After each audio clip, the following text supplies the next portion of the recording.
साथियों, स्वागत है आप सभी का एक बार फिर आपके अपने YouTube चैनल ऑनलाइन ITI मंत्रा में। आज की इस वीडियो में हम ITI फर्स्ट ईयर के पहले चैप्टर के अगले टॉपिक करेंगे। हम 2 टॉपिक कर चुके हैं, introduction of engineering drawing and convention. तो जिस बच्चे ने वो वीडियो नहीं देखी, प्लेलिस्ट में जाके आप वीडियो देख सकता है। आज के हमारे टॉपिक रहेंगे वीविंग ऑफ ड्राइंग शीट, यानी ड्राइंग शीट की डिटेल में पढ़ेंगे कि ड्राइंग शीट होती क्या है, कितने उसके साइज होते हैं, method of folding drawing sheet, drawing sheet को फोल्ड करने के कौन से मेथड हम प्रयोग करते हैं। तो आज की वीडियो में क्या क्या कवर करने वाले हैं। सबसे पहला टॉपिक होगा what is drawing sheet, drawing sheet होती क्या है। अगला जो टॉपिक होगा types of drawing sheet, drawing sheet कितने प्रकार की होती है या कितने प्रकार से बनाई जाती हैं। Different size of drawing sheet, drawing sheet बाजार में अलग अलग साइज में उपलब्ध है, वो कितने साइज होते हैं और उनको कैसे याद रखना है वो देखेंगे। और method of folding drawing sheet अगला टॉपिक हमारा होगा। इन ड्राइंग शीट को फोल्ड करके रखने के लिए, सुरक्षित रखने के लिए कौन से मेथड होते हैं, कैसे उसको फोल्ड किया जाता है। और वीडियो के अंत में how and what is drawn on the drawing file, यानी हर वीडियो की तरह इस वीडियो के अंत में भी इस टॉपिक में से आपको अपनी ड्राइंग फाइल में क्या लिखना है, क्या बनाना है और वो कैसे बनाना है वो भी बताएंगे हम। तो आइए शुरू करते हैं। What is drawing sheet, drawing sheet होती क्या है। ड्राइंग बनाने के लिए जिस शीट या पेपर का प्रयोग किया जाता है उसे ही ड्राइंग शीट कहते हैं। वेरी सिंपल डेफिनेशन है कि ड्राइंग शीट कोई भी पेपर या शीट जिस पर हम इंजीनियरिंग ड्राइंग ड्रा करते हैं, बनाते हैं, उसी को क्या कहते हैं, ड्राइंग शीट। तो कोई भी ड्राइंग बनाने के लिए आपको ड्राइंग शीट की जरूरत पड़ती है, किसी पेपर की जरूरत पड़ती है, उसे ही हम कहते हैं ड्राइंग शीट। नेक्स्ट है ड्राइंग की सुंदरता ड्राइंग शीट की क्वालिटी पर बहुत ज्यादा निर्भर करती है। तो अगर हमें ड्राइंग सुंदर और अच्छी चाहिए तो ड्राइंग शीट उत्तम क्वालिटी की प्रयोग करनी चाहिए। यहाँ मतलब ये है जिस प्रकार से आपका पेंसिल किस प्रकार की है या जो बनाने वाला आर्टिस्ट है वो कितना स्मार्ट है, कितना उस ड्राइंग बनाने में अच्छा है, उन पे भी डिपेंड करती है कि आपकी कितनी ड्राइंग सुंदर बनेगी। लेकिन ये इस बात पर भी डिपेंड करती है कि आपने जो ड्राइंग शीट की क्वालिटी ली है वो किस प्रकार की है। तो अगर आप उत्तम क्वालिटी की ड्राइंग शीट लेते हो तो आपकी जो ड्राइंग है बहुत ही सुंदर और अच्छी बनेगी। नेक्स्ट बात है कि ड्राइंग शीट ऐसी होनी चाहिए जिस पर लाइन साफ और सुंदर खींची जा सके और जो जल्दी मैली या फीकी ना हो। तो ये भी कहता है कि ड्राइंग शीट का जब आप चुनाव करो तो आपकी ड्राइंग शीट ऐसी होनी चाहिए जिस पर हम जो भी लाइन खींचे वो साफ और सुंदर दिखनी चाहिए। दूसरी बात ड्राइंग शीट है, आप देखते हैं कई ड्राइंग शीट के पेज ऐसे होते हैं कुछ दिनों बाद वो पीले पड़ने शुरू हो जाते हैं, उनमें पीलापन आ जाता है या उन पे जो लिखा होता है वो फीका पड़ जाता है। तो ड्राइंग शीट हमें ऐसी नहीं लेनी है, हमें उत्तम क्वालिटी की लेनी है जो फीकी ना पड़े, जिसमें पीलापन ना आए और आपकी जो लाइनें हैं साफ और सुंदर आए। तो ये था ड्राइंग शीट के बारे में। अगला टॉपिक है टाइप्स ऑफ ड्राइंग शीट। भाई ड्राइंग शीट कितने प्रकार की होती है या कितने प्रकार से बनाई जाती है। तो इसके मुख्य तौर पे 2 मेथड है। पहला हैंडमेड पेपर, हैंडमेड मतलब जो पेपर हाथ से बनाया जाता है। इस तरह की शीट समतल ना होकर रफ होती है और रंग भी पीलेपन में होता है। जो शीट हाथ से बनाई जाती है वो समतल नहीं होती, खुरदरी होती है, रफ होती है और उसका रंग भी थोड़ा पीलापन में होता है।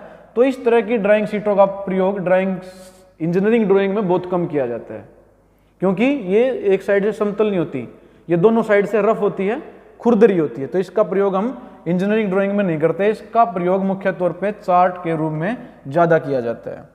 दूसरी जो टाइप है या दूसरा ड्राइंग शीट को बनाने का जो मेथड है वो है मील मेड पेपर, यानी वो पेपर जो मशीनों द्वारा बनाया जाता है। ये ड्राइंग शीट मशीनों पर बनाई जाती है। इनकी जो सतह होती है समतल होती है और रंग भी जल्दी खराब नहीं होता, इसीलिए इंजीनियरिंग ड्राइंग में मील मेड पेपर का ही प्रयोग किया जाता है। तो जो मील मेड पेपर है उसी का प्रयोग हम इंजीनियरिंग ड्राइंग में करते हैं। क्यों? क्योंकि जो इसकी एक साइड होती है वो समतल होती है, बिल्कुल प्लेन होती है, जिसपे बहुत साफ हमारी इंजीनियरिंग ड्राइंग बनती है। तो हम इसका प्रयोग करते हैं। क्वेश्चन कई बार पूछ भी लेता है कि इंजीनियरिंग ड्राइंग में कौन सा पेपर यूज किया जाता है, हैंडमेड या मील मेड। तो इसका आंसर हो जाएगा मील मेड। तो नेक्स्ट टॉपिक पे चलते हैं। नेक्स्ट टॉपिक है different sizes of drawing sheet. ये वेरी वेरी इंपॉर्टेंट टॉपिक है। इस टॉपिक में से 1-2 क्वेश्चन आपके हर एग्जाम में पूछा जाता है, या आप जो भी कोई एग्जाम देते हो हायर एजुकेशन के लिए या किसी नौकरी के लिए, जॉब के लिए, अप्रेंटिस के लिए, उनमें भी 1-2 क्वेश्चन इस तरह का पूछ लेते हैं ड्राइंग शीट के साइज के बारे में। तो इसके समझने से पहले आपने कई बार सुना होगा जब आप फोटोकॉपी कराने जाते हैं कि भाई इसकी फोटोकॉपी कर दो A4 साइज पे। जो A4 साइज है वो ड्राइंग का साइज नहीं, वो उस ड्राइंग शीट की डेजिग्नेशन है। कौन सी ड्राइंग शीट है वो या ड्राइंग पेपर है वो A4 पेपर है।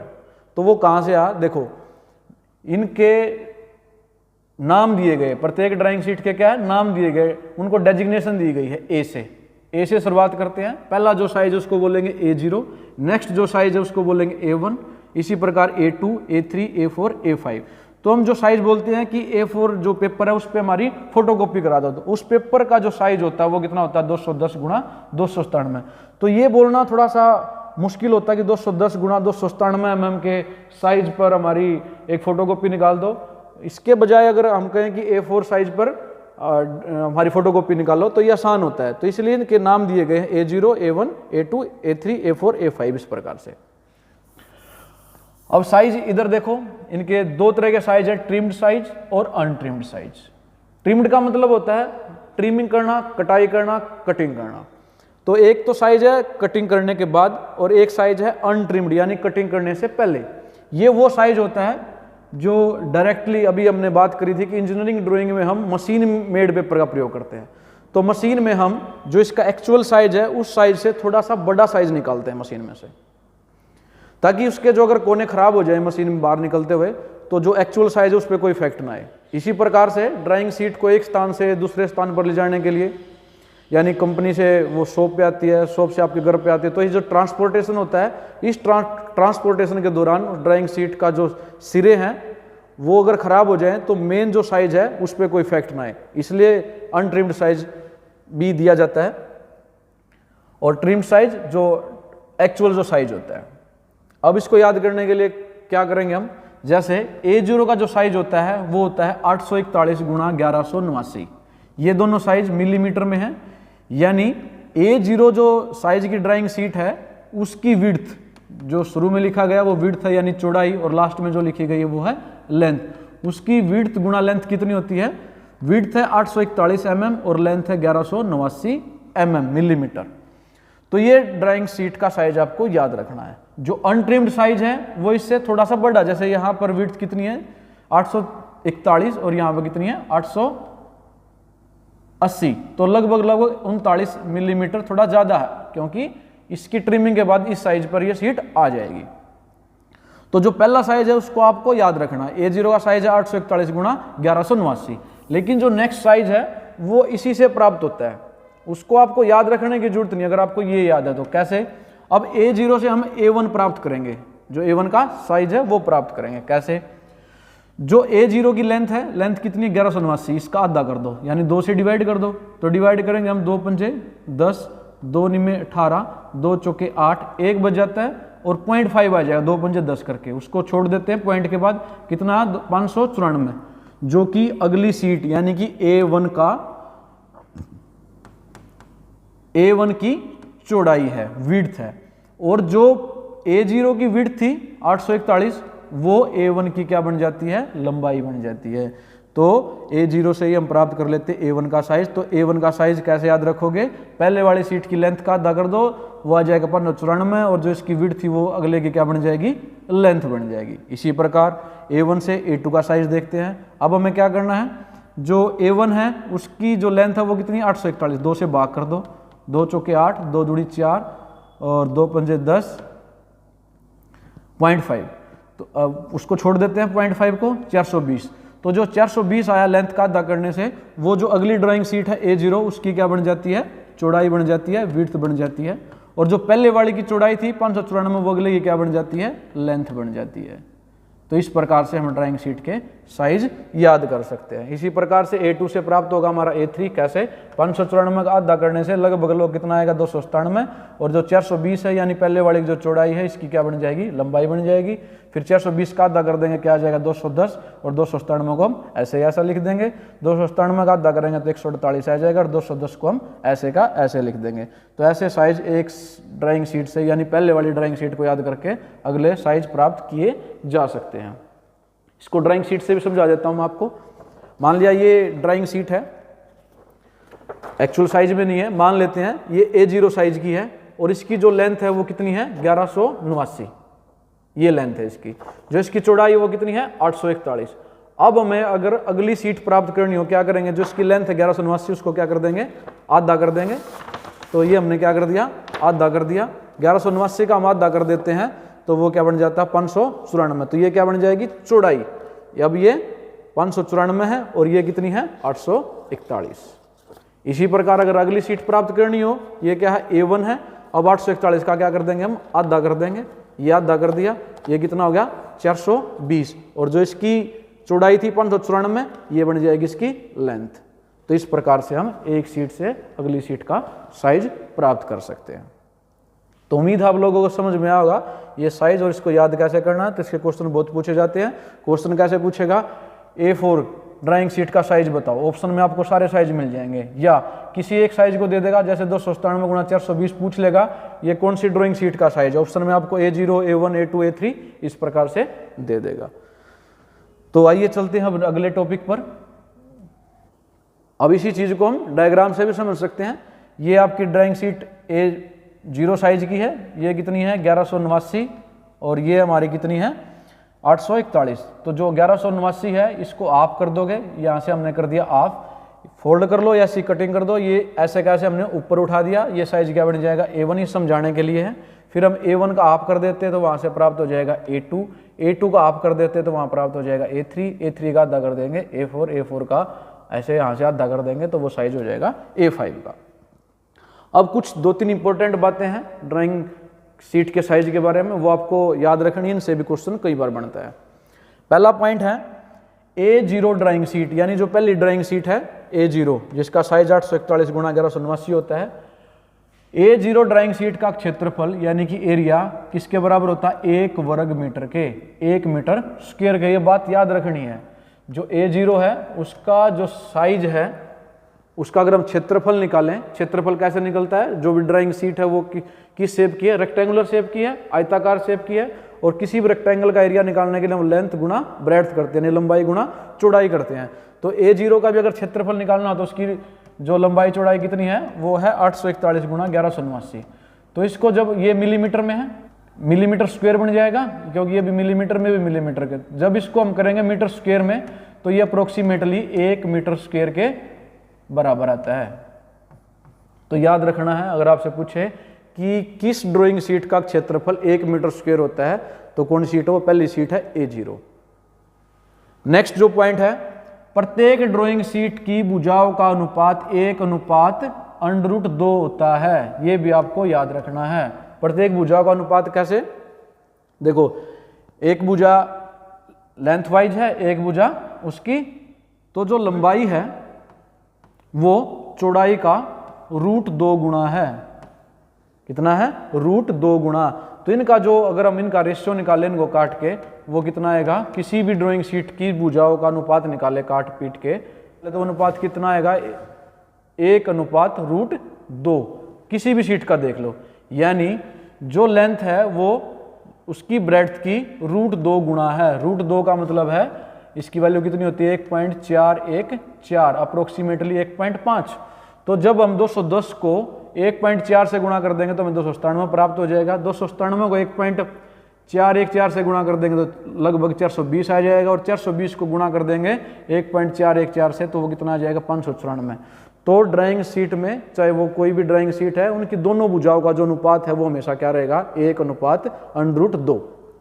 अगला पॉइंट है, ड्राइंग शीट के एक साइड से अगले साइज के क्षेत्रफल का अनुपात हमेशा 1/2 होता है। क्या होता है 1/2, यानी एक ड्राइंग शीट और उससे अगली, जैसे मैं मान लूं A0 और A1, तो इन दोनों का जो क्षेत्रफल है उसका अनुपात क्या होगा, A1 को मैं आगे लिख दूं और A0 को बाद में लिख दूं, तो इनका अनुपात होगा 1/2। ये क्षेत्रफल का अनुपात है, यानी जो A0 का क्षेत्रफल है वो A1 से 2 गुणा है। यही तो बात अभी हमने समझाई थी। A0 से A1 कैसे प्राप्त होती है, जब उसको लेंथ वाइज आधा कर देते हैं। तो लेंथ वाइज आधा कर दिया, जब उसकी लेंथ गुणा ब्रेड्थ करेंगे तो उनका क्षेत्रफल भी उसका बिल्कुल आधा हो जाएगा। यानी जो अगली सीट होती है पहले वाली सीट से उसका क्षेत्रफल आधा हो जाता है। ठीक है, तो अगर आपसे पूछा जाए ड्राइंग सीट में जो एक साइज से अगले साइज को प्राप्त करते हैं उन दोनों का एरिया क्षेत्रफल का अनुपात कितना होगा 1/2। इन दोनों में फर्क है, यहाँ पर जो अनुपात है वो भुजाओं का अनुपात है, यानी एक ही ड्राइंग शीट के अंदर उनकी 2 भुजाओं का अनुपात वो हमेशा होगा 1/√2। अगर पूछा जाए 2 साइज के क्षेत्रफल में, यानी वो भी कॉन्जिक्यूटिव लगातार ड्राइंग शीट की बात हम कर रहे हैं, वो हो जाएगा 1/2। तो ये 3 इंपॉर्टेंट चीजें हैं, इनसे भी क्वेश्चन कई बार बनता है। उम्मीद आपको समझ में आया होगा। नेक्स्ट टॉपिक है method of folding of printed drawing sheet as per BIS। BIS मतलब ब्यूरो ऑफ इंडियन स्टैंडर्ड, यानी एक संस्था है जो रेगुलेट करती है इन चीजों को।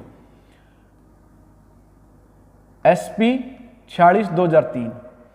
अब मेथड को कैसे फोल्ड करना ड्राइंग शीट को, ये समझने से पहले हम ये समझते हैं कि ड्राइंग शीट को आखिर फोल्ड क्यों करना पड़ता है।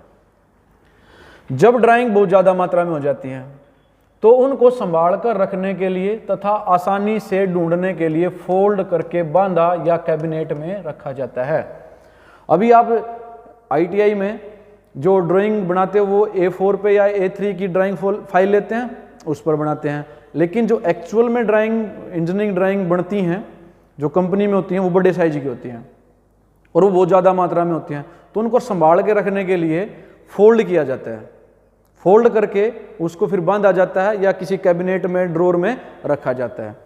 तो फोल्डिंग की जरूरत क्यों पड़ती है? उसको संभाल कर रखने के लिए। फिर फोल्डिंग कौन सी ड्राइंग की जाती है वो भी समझ लेते हैं। फोल्डिंग उन ड्राइंग की जाती है जो शॉप फ्लोर में मैन्युफैक्चरिंग के लिए प्रयोग की जाती हैं, और जो ओरिजिनल ड्राइंग होती हैं, यानी जिसको मास्टर ड्राइंग भी कहते हैं, फोल्ड नहीं की, उनको फोल्ड नहीं किया जाता, वो ड्राइंग ऑफिस में सेफ कस्टडी में रखी जाती हैं। देखिए, एक होती है मेन ड्राइंग जिसको बोलते हैं मास्टर ड्राइंग, उसको तो हम रखते हैं सेफ कस्टडी में, उसको फोल्ड करने की कोई जरूरत नहीं होती है। लेकिन उससे दूसरी फोटोकॉपी तैयार की जाती है सेम तरह की, और वो डिस्ट्रीब्यूट कर दी जाती है शॉप फ्लोर में, जो वहाँ पर मशीनें चलाते हैं, जिनमें से उनको अगर साइज देखना तो वो ड्राइंग शीट उठाकर देखेंगे। तो जो शॉप फ्लोर पे जो मैन्युफैक्चरिंग में यूज होती हैं, उन ड्राइंग शीटों की क्या करते हैं? फोल्डिंग करते हैं और उनको बांध के रखा जाता है। तो जो मास्टर ड्राइंग है उसकी फोल्डिंग नहीं की जाती है। हाँ, कई बार जो ब्लूप्रिंट है या फोटोकॉपी, उसकी लेमिनेशन भी करवा दी जाती है ताकि वो ज़्यादा दिनों तक सुरक्षित रह सके, ज़्यादा दिनों तक सेफ रख सके। आजकल जब से लेमिनेशन का जमाना आया तो हम उनकी लेमिनेशन भी करा के रख लेते हैं ताकि वो ज़्यादा दिनों तक सेफ रहे, उनकी लाइफ ज़्यादा हो। तो ड्राइंग शीट को फोल्ड करने से पहले कुछ विशेष बातें हैं, उनका भी ध्यान रखा जाता है। जैसे A4 से बड़े साइज की सभी ड्राइंग शीटों को फोल्ड करके A4 साइज में लाया जाता है। यानी फोल्ड कौन सी ड्राइंग शीटों को किया जाता है? जो A4 साइज से बड़ी होती हैं, यानी A0, A1, A2, A3। इनको फोल्ड कितना करना है? फोल्ड करके उनको A4 में कन्वर्ट करना है। क्यों? क्योंकि जिस फाइल में बांध के रखना वो लगभग लगभग हमारी A4 साइज की होती है, और A4 साइज को संभाल कर रखना भी थोड़ा आसान होता है। इसीलिए जो A4 साइज से जितनी भी बड़ी साइज की सीटें हैं, सबको फोल्ड करके हम A4 के साइज में कन्वर्ट करते हैं। दूसरी बात, ड्राइंग शीट को इस तरह से फोल्ड किया जाता है कि टाइटल ब्लॉक सबसे ऊपर नजर आए, ताकि उसे बिना पूरा खोले ये पता कर सके कि ड्राइंग किस पार्ट या मशीन की है। अब हम जब हम ड्राइंग शीट को फोल्ड करते हैं तो हमें यह भी ध्यान रखना जो उसका टाइटल ब्लॉक है वो सबसे ऊपर नजर आए, ताकि जब वो फोल्ड की हुई शीट है, अगर उसको हमें पता करना किस पार्ट की या किस मशीन की है, तो हम उसके टाइटल ब्लॉक को देख के पता कर सके, पूरी शीट को खोलने की जरूरत ना पड़े। अभी आपको टाइटल ब्लॉक नहीं पता होगा क्या होता है, आगे चैप्टर में आएगा, लेकिन बता देता हूं। टाइटल ब्लॉक में किसी भी ड्राइंग की सारी इंफॉर्मेशन लिखी होती है। सारी इंफॉर्मेशन मतलब वो किस पार्ट की है, किस मशीन की है, किसके द्वारा वो बनाई गई, किसके द्वारा वह चेक की गई, किस डेट में उसको बनाया गया, किस कंपनी से वो संबंधित है। इस तरह की सारी डिटेल किस में लिखी होती है? टाइटल ब्लॉक में। तो जब हम शीट को फोल्ड करते हैं तो हमें विशेष ध्यान देना होता है कि उसका टाइटल ब्लॉक हमेशा ऊपर नजर आए, ताकि शीट को पूरा खोले बिना हम उसकी डिटेल प्राप्त कर सकें। अगला जो ध्यान रखना है, फोल्ड करते हुए ये भी ध्यान रखा जाता है कि ड्राइंग का कोई भी हिस्सा खराब या डैमेज ना हो जाए। जब हम फोल्ड करते हैं तो हमें ये भी देखना है कि उसके किनारे या कोई अंदर का पार्ट उसका डैमेज या खराब ना हो जाए। तो ये 3-4 बातें हैं जो फोल्ड करते हुए हमें ध्यान रखनी। अब आते हैं ड्राइंग शीट को फोल्ड करने के मेथड पे। तो हमने एग्जांपल के तौर पर एक ड्राइंग शीट ले ली है जिसका साइज है A2 ड्राइंग शीट को हमने लिया है, इसको हमने फोल्ड करना है। अभी हमने बात करी थी कोई भी ड्राइंग शीट है उसको फोल्ड किस में करते हैं? A4 में। और A4 ड्राइंग शीट का साइज क्या होता है? 210 × 297 mm। ठीक है। अभी हमने जो ड्राइंग शीट ली है वो A0 है, जिसका साइज है 420 × 594। तो 594 इसकी लेंथ है ये, और जो इसकी विड्थ है वो कितनी है? 420। कन्वर्ट किस में करना? A4 में। तो हम यहां से निशान लगा लेते हैं 210 पे पहला निशान, फिर अगला निशान 210 पे, जो लास्ट में साइज बच गया वो कितना 174 है, यानी 210 से कम है तो 174 को इधर रख लेंगे। इसी प्रकार से इसको विड्थ वाइज भी कर लेते हैं। विड्थ कितनी रखनी है 297, तो हम इसका 297 पे निशान लगा लेते हैं, जो बच जाती है उसको साइड में रख लेते हैं। फोल्ड कैसे करना है, पहला फोल्ड यहाँ से आएगा, यानी ये ड्राइंग शीट है, इसको आप ऐसे फोल्ड करोगे पूरी की पूरी, फिर प्रेस कर दोगे। अब ये जो टाइटल ब्लॉक है जहाँ पर ड्राइंग शीट की सारी डिटेल लिखी हुई है वो क्या आ जाएगा, ऊपर आ जाएगा, इस साइड आ जाएगा। फिर जो अगला फोल्ड है, अगला मोड़ना है, उसको नीचे मोड़ देंगे, ऐसे हो जाएगी ड्राइंग शीट इस प्रकार से। देखो ये पहला फोल्ड है, ये टाइटल ब्लॉक हमारा ऊपर आ जाएगा, फिर दूसरा फोल्ड उसका उल्टी साइड लेना है, तो सीट हमारी ऐसे हो जाएगी। अब इसका जो साइज है वो किस में कन्वर्ट हो गया, जो इसकी ये चौड़ाई है कितनी है 210 है। अब इसको, ये था हमारा लेंथ वाइज फोल्ड करना, अब इसको क्रॉस वाइज कर देंगे। क्रॉस वाइज मतलब ऊपर से। अब ऊपर का साइज कितना है, पहला निशान आया 297 पे, 297 से ऊपर कितना बचता है 123, 123 को हम ऐसे फोल्ड कर देंगे, यानी जो इतना टुकड़ा ये कितना है 123 mm का है, तो 123 mm को हम ऐसे फोल्ड कर देंगे। इसको फोल्ड करने से जो ये साइज बच जाता है ये कितना है 297, और ऐसे कितना है ये 210, तो ये किस में कन्वर्ट हो गया हमारा A4 में। ठीक है, तो हमें क्या करना है, A4 से बड़ी जितनी भी सीटें हैं उनको किस में कन्वर्ट करना है, A4 में। इसको समझाने के लिए मेरे पास एक ड्राइंग शीट है, ये मान लेते हैं ड्राइंग शीट हमारी A2 साइज की है, यानी इसकी लेंथ कितनी है 594, और इसकी जो विड्थ है वो कितनी है 420। यहाँ पर टाइटल ब्लॉक है, ये टाइटल ब्लॉक जिसमें सारी इन्फॉर्मेशन लिखी होती है ड्राइंग शीट की। तो यहाँ पर जो निशान है वो कितना है 210 का, तो हम क्या करेंगे, इसको 210 के निशान से ऐसे फोल्ड कर देंगे। ये फोल्ड कर दिया, टाइटल ब्लॉक हमारा ऊपर आ जाता है, ये सीट ऐसे है, ये दूसरा निशान यहाँ पर है, इसको हम नीचे से ऐसे फोल्ड कर देंगे। अब हमारी ड्राइंग शीट ये ऐसे दो फोल्ड में हमने मोड़ दी है। टाइटल ब्लॉक हमारा ऊपर है, ऊपर वाला जो निशान था वो 297 पे यहाँ पर है, अब इसको ऊपर से क्या करेंगे, यहाँ से वैसे मोड़ देंगे। अब जो ये साइज बच गया है कितना है 297, और ऐसे कितना है 210, तो अब ये फोल्डिंग हो जाती है ड्राइंग शीट की। इसको खोल के देखना है तो इसको ऐसे खोल के और इसको ऐसे खोल देंगे। लेकिन अगर जब ये फाइल में लगी होती है ऐसे, यहाँ पर आप होल करके इसको बांध सकते हो, जब इस ऐसे लगी होती है तो इसका टाइटल ब्लॉक हमेशा ऊपर होता है, तो आप पूरा खोले बिना पता कर सकते हो आपकी ड्राइंग शीट किस पार्ट की या किस मशीन की है। तो उम्मीद है आपको फोल्डिंग समझ में आएगी, ड्राइंग शीट की फोल्डिंग कैसे करते हैं, उसको फोल्ड करके कैसे सुरक्षित रखते हैं। एक और एग्जाम्पल समझते हैं।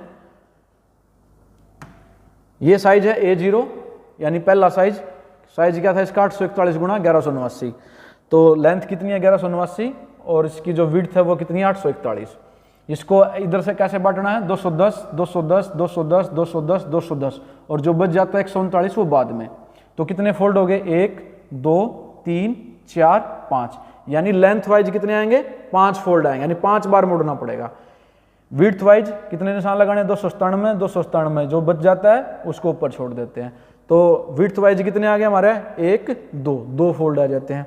तो इसको ऐसे ही मोड़ना है, पहले जो मोड़ोगे पहला जो फोल्ड ऊपर लेके आना है, यानी जो ये टाइटल ब्लॉक हमारा क्या होना चाहिए ऊपर नजर आना चाहिए, जैसे इस डायग्राम में है। उसके बाद अगला फोल्ड उल्टा, फिर ऐसे उसको फोल्ड करके हम ऐसा साइज का रूप दे देंगे। ये लेंथ वाइज फोल्डिंग होगी। अब क्रॉस वाइज कितने फोल्ड आने हैं 2, पहले 1 फोल्ड फिर 2 फोल्ड, उसको फोल्ड करने के बाद हमारी ड्राइंग शीट ऐसे बन जाएगी। तो ये था कि ड्राइंग शीट की फोल्डिंग कैसे की जाती है। नेक्स्ट है, अब हमारे दोनों टॉपिक क्लियर हो चुके हैं कि ड्राइंग शीट होती क्या है, कितने टाइप की होती है, या उसके साइज कितने हैं, और उसको कैसे फोल्ड किया जाता है, ये चीज़ समझ में आ गई होगी। अब जैसा कि हर वीडियो के अंत में मैं बताता हूँ कि अब आपको इस टॉपिक में से क्या चीज़ ड्राइंग फाइल में लिख के अपने टीचर को दिखानी है। आपके पास ड्राइंग फाइल या तो A4 साइज की होगी या A3 साइज की होगी। तो आपने जो इससे पहले वाले टॉपिक बताए थे वो काम कंप्लीट कर लिया होगा। तो आइए आज वाले टॉपिक में से आपको ड्राइंग फाइल में क्या क्या करना है वो देखते हैं। तो हर बार की तरह हम सबसे पहले 1 सेंटीमीटर की आउटलाइन लगाएंगे चारों तरफ। ये प्रत्येक ड्राइंग शीट पे जब भी हम काम शुरू करते हैं ये करना होता है। तो हम क्या करेंगे, इसके लिए 1 सेंटीमीटर पे ऐसे निशान लगा लेंगे, ये चारों तरफ करना है।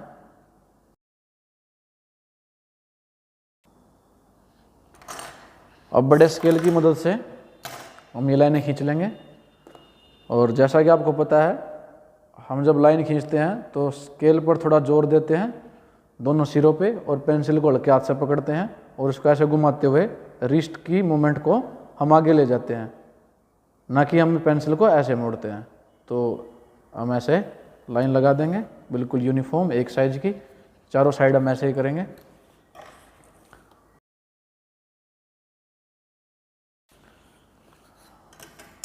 तो ये हमारी आउटलाइन लग के तैयार हो चुकी है।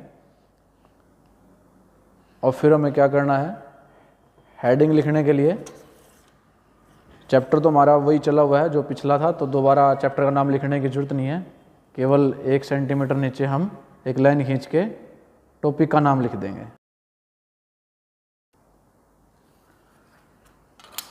टॉपिक का नाम हमारा, वैसे तो टॉपिक का नाम है वीविंग ऑफ ड्राइंग शीट, लेकिन हम ड्राइंग शीट ही लिख देते हैं क्योंकि जितना भी हमने आज मैटर किया वो सारा ड्राइंग शीट से संबंध रखता है।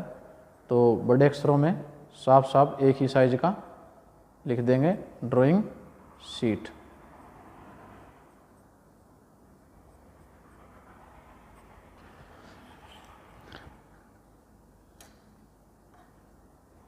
नीचे 1 सेंटीमीटर की लाइन लगाकर हम अपना नाम और ट्रेड का नाम और क्लास लिख देंगे।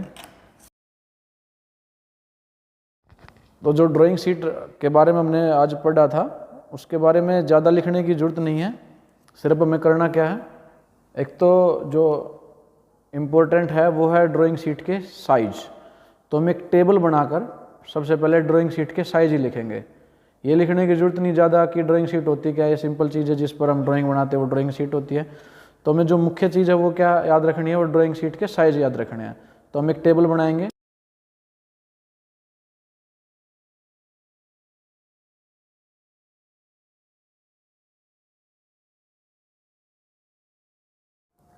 तो ऐसे एक टेबल तैयार हो जाएगी और इसमें 4 हमारे कॉलम है, इसमें सीरियल नंबर लिखेंगे, इसमें डेजिग्नेशन, इसमें ट्रिम्ड साइज लिखेंगे, इसमें अनट्रिम्ड साइज। जो ये साइज हैं बॉक्स के ये सारे बराबर होने चाहिए और साफ़ सुथरे होने चाहिए। तो यहाँ लिख देंगे हम सीरियल नंबर, यहाँ डेजिग्नेशन, ये कैपिटल लेटर में लिखना है, यहाँ ट्रिम्ड साइज,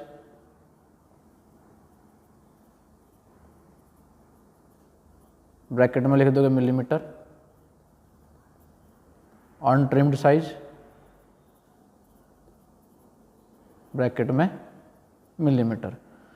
तो कितने साइज, 6। तो टोटल हमने साइज पढ़े थे 6। डेजिग्नेशन थी हमारी A0 कैपिटल लेटर में लिख दोगे, A1, A2, A3, A4 और हमारी A5। तो इनके साइज लिखते हैं। तो जो A0 का ट्रिम्ड साइज था वो कितना है, 841 गुणा 1189। ये साफ साफ और थोड़े बड़े अक्षरों में लिखना है क्योंकि मेन चीज़ है।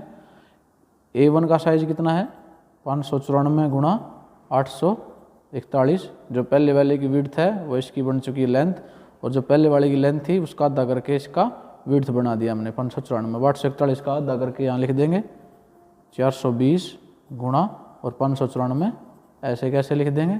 अब यहाँ जाएगा हमारा इसका आधा और वो बनता है हमारा 297 गुणा 420। अब 420 का आधा कर देंगे, ये हो जाएगा 210 गुणा 297 हमारा, ऐसे कैसे लिख देंगे। 297 का आधा करके लिख देंगे हमारा 148 और 210, ऐसे कैसे। तो ये तो हमारे हैं ट्रिम्ड साइज। इसी प्रकार हम यहाँ लिख देंगे अनट्रिम्ड साइज, वो इनके साइज से 20, 30 या 40 mm ज़्यादा होता है। तो A0 का है जो अनट्रिम्ड साइज 880 गुणा 1230। तो ये भी साफ साफ लिखना है, सारे साइज हम ऐसे ही लिख देंगे।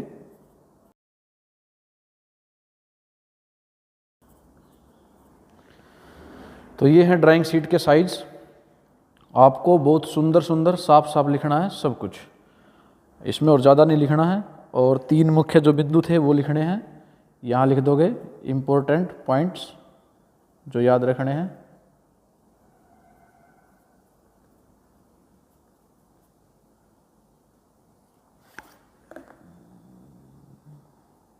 सीध में लिखने के लिए आप स्केल का प्रयोग भी कर सकते हैं। फर्स्ट था जो एरिया है, अक्षेत्रफल है, ऐसे लिख देंगे, अक्षेत्रफल A0 का वो किसके बराबर होता है, 1 मीटर स्क्वायर के। तो ये याद रखना है, A0 का क्षेत्रफल यानी कि जो एरिया है वो कितना होता है, 1 मीटर स्क्वायर। दूसरी बात है भुजाओं का अनुपात।